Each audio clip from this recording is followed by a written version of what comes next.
Hey, and welcome to another episode of Muscle Matters. I'm here with the always studly Eric Cratwell.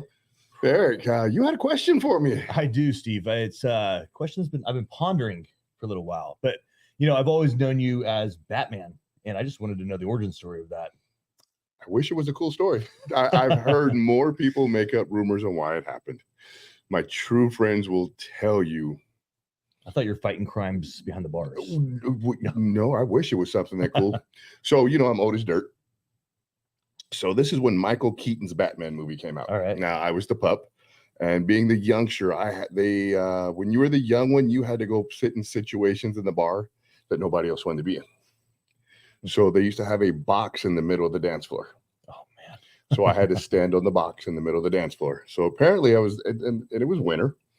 I had a long sleeve shirt on, long sleeve black pants, black shirt, and a black beanie. Apparently my clothes were fitting a little tight that night, and I had to show off the guns. I was not to mention the wide back. Yeah, I just had to show off the guns, and I was still a puppy then. I might have only been like 240 then. I was still a puppy. And so one of my friends walks by and goes, "Batman." And I lost my name. I've never been Steve since. I've been Batman since. Like I said, I wish it was a really cool story. I mean, I think it's pretty good. So I've never been Steve since. The beacon of hope, in the middle of the dance floor. Oh, I got punched so much that night. That's all I used to do is get side cocked all night long. So today's episode, we're going to talk about the art of cheating without cheating. So stick around. We'll be right back. Muscle Matters.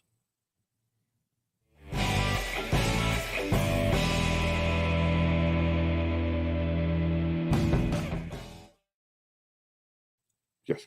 Hey, so we're doing something new tonight on Muscle Matters. We're going live on, I guess, my page. You're the lucky one today. Yeah. So please, if you have any questions, please let us know as we talk, because like I said, this is going to be interesting. This one is going to be the art of cheating without cheating, and it's the cheating we're talking about is on your meal plans. So Eric is a seasoned prep coach as well as a seasoned, I don't know, what do you call it? Life coach? I guess life coach, yeah. Yeah, I guess it's yep. So we call it GP, general population. So there's lots of experience with dealing with people when it comes to dieting. And a lot of people forget that they think they overdo the first 3 words of diet. They feel like they have to die in order to diet. So, You know what, Frap, I'll let you lead off and tell us some of the things that through time that, I as being, I always age myself, but there weren't really cool things when I first started. I mean, I wish Tom was here so he could talk about some of it, because there's a lot of different things where the market has come to the realization that there are people out there that are trying to lead this lifestyle that don't want the additives and the sugar. So go ahead and take us off. Let's lead us off. Yeah. I think the first thing is kind of define diet, right? Everyone has diet as this like taboo word of like, oh man, I mean, super restrictive, right? Diet just means what you eat on a normal day basis, right? So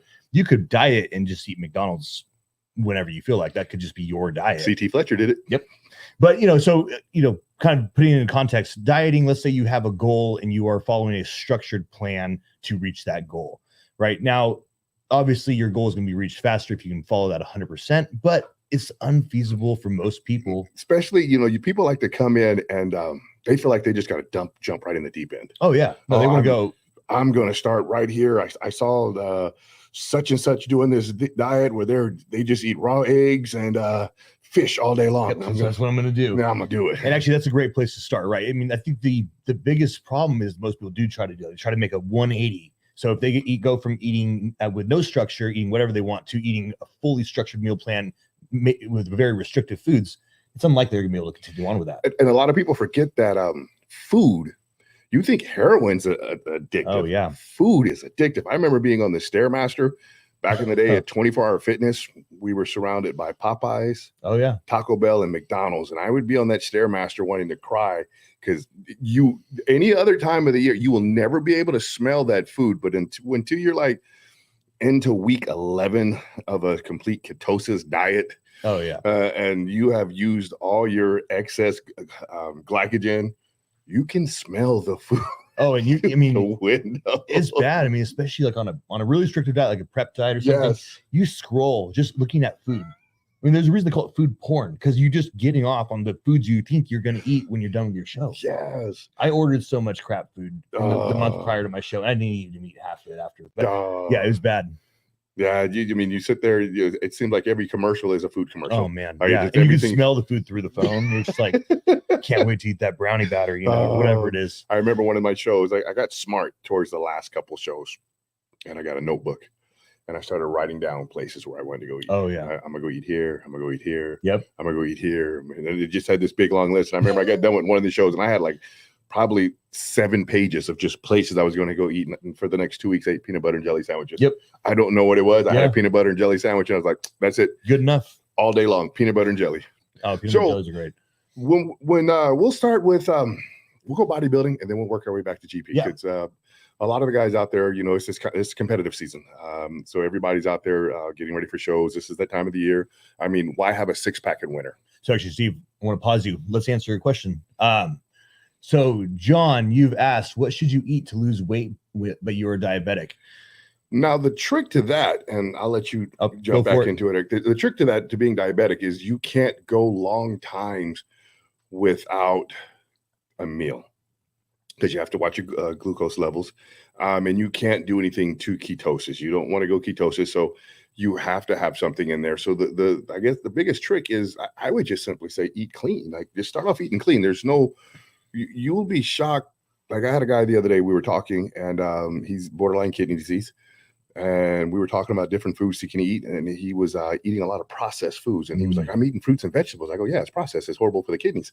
The kidneys can't handle phosphorus, and you're eating a ton of phosphorus. So the easiest way, I think, would just to be clean up. What do you think? Yeah, no, I agree. I mean, really, can go for everybody. And same with what I'm going to chime in with is make sure your protein is high enough. Yes. Yeah, really, the studies are showing like 0.75 grams to 0.85 grams per pound of body weight. I like to just round it up to 1 gram per pound of body weight. Unless you're having a lot of body fat, we can change that. But basically, 1 gram per pound of body weight is great. So you weigh 190 pounds, you should probably eat 190 grams of protein. And not knowing your level of exercise that you're doing. Right. So it's amazing. People think they have to come in and do this horrible calorie restrictive diet out the gate, and they're coming from a sedative lifestyle. Yep. Once you start moving, the body will start creating a natural metabolism, and then you can start pulling back. What do you think? Which actually, that goes into kind of phase 2, not phase 2, but the secondary is, move more. It could literally just be parking farther away from a grocery store that you have to go to, right? Just to get the extra steps in.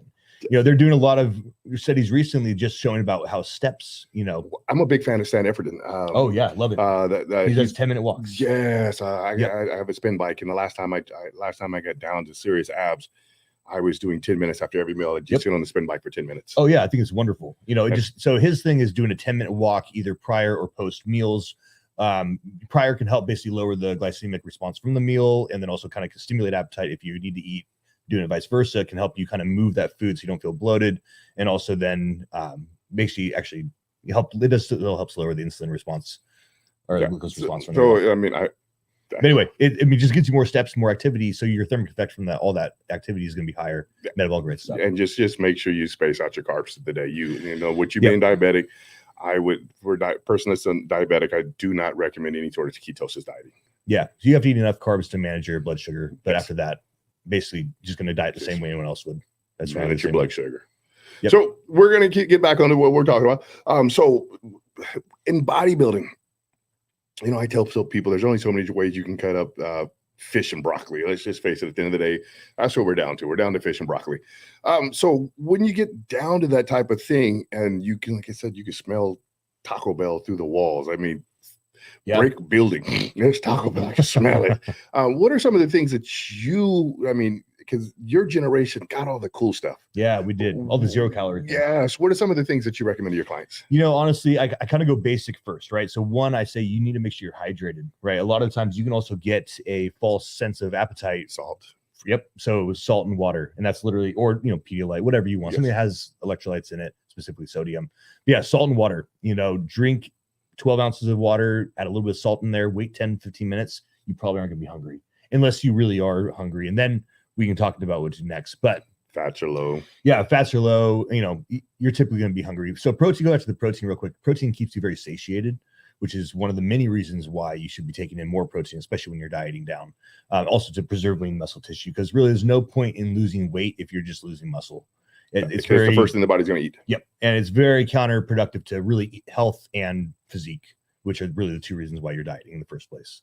I remember doing this one show, and because we're going to help you out with cheating. I remember doing this one show, and I was dying. I think it was my first show. This when I could smell Taco Bell through the wall. I lived on 5 cans of tuna a day. Yeah. Oh yeah, that's bad. Yeah. So I could smell it through the walls. And I remember sitting in the car with my mom, and love her to death, but she's the worst when I used to do shows. And she hands me these little chocolate bars, and she goes, "Oh, these are sugar free." I was about 9 little bars deep before the sensation kicked off. Where hey, bro, these are too good, because the first couple you're like, "Oh, they're sugar free, they're sugar free, they're sugar free, they're sugar free." You're telling yourself they're sugar free. I don't know what type of math this was, where 32 grams of sugar alcohol cancels out 32 grams of sugar. Yep. And I tell people all the time, sugar alcohol does not cancel out sugar. Your body is still ingesting it sugar. Still has a caloric value. So I had to explain to my mom, that is 64 ounces of sugar that went into my body. I know one is supposed to get rid of the other. So yeah, actually, and just a side note on those, you got to be careful about what sugar alcohols you take in. Because there was I want to say it was what was there in the 1 bars? Yeah. It wasn't erythritol, but anyway, one of the other ones. If I ate more than 2 bars in a day, oh man, the intestinal cramps, it was bad. It was uncomfortable. Kind of like you may not be old enough to remember when Lay's potato chips put in a certain type of fat where you had anal leakage. Oh yeah, so it was similar. Like I would imagine very similar. You're trying to figure out what's that weird stain in my underwear. And why am I cramping so bad down below? So you just, like I said, just really, when you go to cheat, just do a little more homework. And like I said, there's a lot of really cool things out there. One of the things that I found out late in life, and I'm gonna credit Allison for this one, the amino gummies, amino ices, where you can take a flavored amino, because you're going to get, for the most part, you're going to get your ECAs and your BCAs, which your body needs anyway. You're going to get some glutamine, which your body needs anyway. Yep. And a lot of them do have the sodium in them. Yep. Yeah. So you're going to get that anyway. And you get an ice maker, pour it on then you have an icy, you get some gelatin package, stick it in the freezer.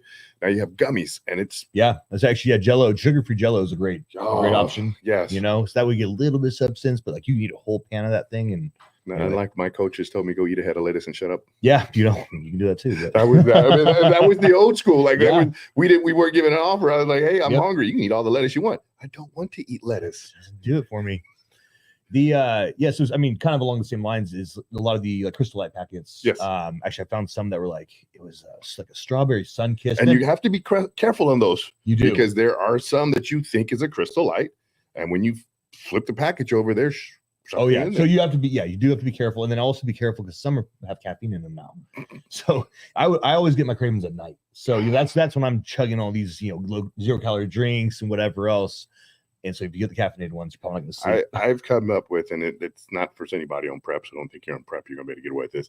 I keep a bag of mixed nuts next to my bed. Yeah. And I've noticed that fats replace the craving for sugar. Yeah. Yep. I agree. I'm kind of depending on how you're dieting too. I mean, ketosis, right? Once your body switches over to burning fat as energy, you actually feel very satiated. Yes. Right. You don't really have those sugar cravings. And most of it is just going to be, like I said, it's just food is such a, I ate too many paint chips and got punched in the back of the head too much. It's addictive. And a lot of times it's like a smoker passing a cigarette, a guy who's trying to become a recovering alcoholic walking into the bar. Yeah. The smell. I remember when I stopped drinking, I could smell liquor. It was just a weird thing. And cool thing is it turned me off. Yeah. No, I mean, it really is. I mean, if you think about, not all of us have drug problems, but pretty much most of us have some sort of food intake problem. Oh man. And then you look into the dirty little secret the industry does, like McDonald's secret ingredient is sugar. Yeah. Have you ever gone to deep dive their French fries? I've seen some bits and pieces. Of all my stuff. goodness! That's pretty much why I try to stay away from fast food. It scares me. Like the fact that they don't rot. Chicken nugget isn't even chicken. Oh yeah. I try to say that. It's definitely chicken. Man. No, I don't think so. It's fat with fat with fat with fat. Yeah. You look at the protein content. It's like 5 grams of protein. It's 12, 15 grams of fat. Oh, do you remember the Lynn Jerry cookies? No. Those what is it? I know there, but I don't know what's the secret of those. Oh my goodness! Man, you're better off eating 4 Taco Bell tacos. So that's how many. Like I remember eating those. I was doing a summer cut, and I was. Oh, the Ben and yeah. Oh, Ben and Jerry's. No, yeah. not Ben and Jerry. The protein ones. Lenny and Larry's. Yeah, Lenny and Larry's. That's right. Yep. And then there's soy protein too. Yeah, it's a cheap protein, and I remember eating those, and I watching on YouTube, and they popped up, and I went, oh yeah, it's like half a cookie is the serving. And the other one, and I've got friends that own these bowl companies. I'm gonna apologize ahead of time. Rio bowls. How much sugar is in an acai berry bowl? I was eating those like religiously. Yeah, they taste great. Awesome. I've got a healthy snack, and then I watched the YouTube video and realized it's like a half a 2 liter. Yeah. So if you go to Rio, get the poke bowls and everything else. Yeah. Yeah, the acai bowls taste great, but they're pretty much just a dessert if you want to be real about it. Yeah, it's just healthy ice cream. One other thing, and again, not to harp on anyone who has this in town, but like protein donuts, protein cookies. It's just a regular cookie with a little bit of protein in it. And I'll be honest, I haven't tasted one that tastes as good as a real cookie. So if I'm going to eat that many calories, I'm just going to eat a real cookie. Yeah. And that's just me. And protein bars. That's the other one. If you ever look at how much the dirty little secret in this industry is how many times people get busted for lying on the label and not having all the ingredients inside. It's a horrible little secret. And there's one major brand, and she's big enough to sue us. So I'm not going to talk bad about her, but she gets busted almost yearly, and she pays like a $4 million fine. And you would never know the bars are everywhere. Yeah. And so I always tell people, because they want to eat these bars, and I'm like, don't. If you a company like Metabolic Nutrition, they actually have a cookbook. Oh, interesting. Oh, I didn't know this. Yes, they have a cookbook, and you can make your own ice cream. You can make your own popsicles. You can make your own aminos. You can make your own cheesecake. So actually, they're going on that. With a Ted's mom, they used to make the protein cheesecake. Yeah, she did. Yep. And she made something else that was really good too. Yeah, she's a great baker. Yes. Yeah. I mean, there are healthy ways to make desserts that are healthier. So if you're going to do it, make sure you make them yourself. Make your own protein bars. Make your own. That way, you know exactly what's going on. Protein donuts. That way, really important. And do your homework on, because not all proteins created equal. Yep. So do your homework on whichever protein you're going to use. Real quick on the questions we got. What about Jamba Juice? So Jamba Juice, Steve, I'll give you your. If you 30 seconds in a think acai berry bowl is bad. Yeah. So I mean, you can get some micronutrients because they do use real fruit, but if you're just looking at it from a calorie and a sugar standpoint, go get yourself a good Greek yogurt, a blender, get your own fruit, because fruit's high in sugar anyway, especially with you being diabetic. So you got to watch what type of fruit you're going to put in your system. So you want to watch your fruit count. But I would get Actually, sorry not to interject. Being diabetic, you really want to take in fiber with your fruit. So you really want to have the whole fruit together rather than just juiced or even broken down. And Jamba, we know that they're using a paste. They're not actually. Most of it's not real. Yeah. Just get yourself some yogurt. Get yourself your blender. Anytime you're doing these type of things, it's better to make it yourself. Anything, and all these things can be made at home. It's just time. It just seems time consuming to make it at home versus pulling in the Jamba Juice, pulling into one of these bowl places and grabbing your own. Greek yogurt goes a long way, and you get you a low calorie, low sugar Greek yogurt. They're out there. Yep.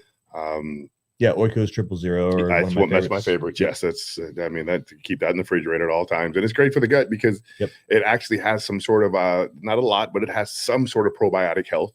So you're actually going to do your gut a favor by actually having it in there, which will help balance out your glycemic index again. Yep. Yeah, Greek yogurt specifically over other yogurts. Not that I'm against all yogurts, but if we're being Greek is better. Greek is best. It's got protein. Yep. High calorie protein. Yep. Yeah, good amount and good quality. So, all right, let's see. Where else are we going from here? Other ways to cheat. MHP, they used to have those puddings. Yes. Oh, those are so bomb. Those protein. The chocolate. I like the chocolate. Yeah, MHP came out. I mean, I don't know what happened to them, and they're still around, but I know they got bought out, and I think the people that bought them out just kind of side scooped them a little bit. But MHP, they had so many great protein snacks and delicious. They had a lot of good proteins too. Yeah, they had a lot of good things. Dark matter. I love dark matter. Yeah. It's like I Oh, said, yeah. since it's been bought out, It's a great post-workout. oh, it tastes like caca. Yeah. Yeah. Some of their dark rage did too. I mean, honestly, you can get the Harpoon, Metabolic's one of my favorite protein powders. I know you guys use Bio. I like Bio. Yeah, BioHealth Yeah. specifically is really good. I mean, honestly, the one I use right now is Dymatize ISO 100. I went through a phase where I didn't like them, where I liked them, I didn't like them, and now from what I've read, they're back to being legit. So And I was going back to, let me bring back to Metabolic. They've got the one called Muscling. Yeah. Muscling actually has that's their meal replacement. It's kind of like a meal replacement, and it when you add an ice cube, it unlocks flavor and it frosses up, so it makes a shake just a simple. So when you're looking for something sensational, I mean, we'll go back to like Tom when it tasted like chalk, because I came on the tail end of Tom, where you had to use a blender and you put it in this thing and it just you ate a little bit and put it back down because it was nasty. But most of these shakes, the protein quality may not be there, but most of these shakes have a good reputation, and you're going to be able to dress them up enough to where it can be a replacement for Jamba Juice. Drop some ice cubes in there, frost it up a little bit, add a little bit of Greek yogurt to there, and you'll be able to get something that's going to be on the same line as a Jamba Juice. If you're just looking for something simple, a smoothie. Yep. Smoothies should always be made at home. I agree. I think there's something you mentioned I was going to go off of. I was on MHP protein. We were talking about the protein bars. Right? Well, I guess protein shakes. Let's go on a slight rant on protein shakes. Okay. I think so here's the thing. I think if quality is controlled, right? So you have good protein quality, good protein options. Shakes are a great option, but not necessarily when you're dieting. Whole food is always the key. Whole food is really the key. One, satiation, right? You're going to feel fuller eating and a better metabolic rate. Yes. Yeah. Most people don't understand a metabolic rate is actually your heart beating to digest food. They work in unison. So every time you eat, your metabolic rate has to go up. So you create a metabolism. That's why if you look at a bodybuilder, we say things like we eat 6 to 8 meals a day, because we're trying to keep all this mass, but at the same time trying to keep the body constantly burning through it. Yep. Yeah. I mean, there's multiple reasons that as bodybuilders you need to do. One is normally the amount of food you have to take in. It's hard to take it in less than 5-6 meals a day. Time you have to be a professional eater. Yeah, you do. That's to be a bodybuilder. You have to be a professional eater. You have to train your ass off. Yes. Those are the two prerequisites. Or you got to learn those really quickly to be. But the good thing I always tell people, if you can make it through a bodybuilding show, you can do anything. Oh yeah. If you go 12 weeks and let's rephrase that. If you go 12 weeks following the plan. Bingo. There we go. That's what we're looking for. You can do anything. Yep. Yep. You have to be uber disciplined to be able to make it through prep successfully. Yes. But yeah, so I mean, in protein, going back on the metabolic rate, protein actually takes 20% more calories for your body to burn. Utilizes 20% more calories just burning and metabolizing the protein itself than carbs or fats. So eating protein actually will make your body work a little bit more just to digest it. So add on another reason, I'm very pro protein, if you can't tell. I like muscle. Protein is king. If you need protein to have muscle, I mean, we like muscle. And yeah, I mean, they've done some protein overfeeding studies where they've gone up to, I think it was about 2.2 grams per pound of body weight. Rookie numbers. Yeah, I've tried to get up to 4. That rookie numbers. 3.5 was about as much as I can handle. But anyway, I was doing like 450 grams of carbs at one point, and those. Protein. Protein. My carbs were like 700, 750 at the time. But yeah, I mean, they overfed. Basically, they had 2 different groups. One ate like the 1 gram per pound of body weight. One ate 2.2 grams per pound of body weight, and calories were uneven because they everything was the same except for overeating protein on one hand. And basically, actually, the lean mass accrued was the same, but the fat loss was actually greater in the protein overfed group. Good. So with more calories, they still burn more fat. The body has to utilize it. Yep. So what is one of your personal go-tos when you prep, when you were prepping? As far as like I got a sensation and I have to eat something. That's tough. My last prep so my biggest thing, I don't really have one, which is why I'm kind of skirting the question. My biggest thing was eating. So for me, it wasn't always the best, but I kept it consistent, so it didn't matter.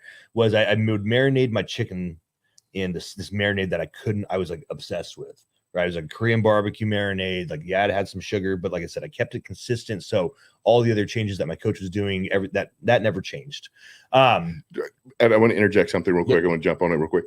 There's nothing wrong with seasoning your food. Oh yeah, please don't not season. The only enemy is sugar. Continue. Yeah. Yep. So I would literally look forward to eating that meal. Like, it was and of course, when you got any amount of carbs, it was like the world was like giving you a blessing.